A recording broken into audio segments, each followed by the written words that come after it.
દિલ્હીમાં કાળજા કંપાવી દે તેવી ઘટના બની છે। એસીમાં બ્લાસ્ટ થવાથી ઇમારતમાં લાગી આગ। અંદાજે 9 જેટલા લોકોના નિપજ્યા મોત।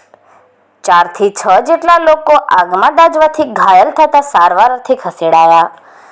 દિલ્હીના વિવેક વિહાર વિસ્તારમાં 4 માળના મકાનમાં લાગી આગ। સ્થાનિકોના મતે એસીમાં બ્લાસ્ટ થવાથી આગ લાગી હોવાનું અનુમાન। ગતરોજ રાત્રે બનેલી આ ઘટના દરમિયાન લોકો પોતપોતાના ઘરમાં સૂતા હતા અને અચાનક જ આગ લાગતા લોકોને વિચારવાનો પણ સમય ના મળ્યો। હચમચાવી નાખતી આ ઘટનાથી ભારે હાહાકાર મચી ગયો છે। જોકે ફાયર વિભાગની ટીમ દ્વારા અમુક લોકોને બચાવી પણ લેવાયા છે।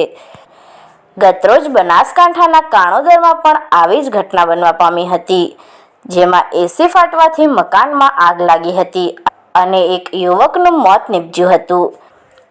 જોકે આ ઘટનાઓને લઈ હાલમાં એસી વાપરતા લોકો ડર અનુભવી રહ્યા છે।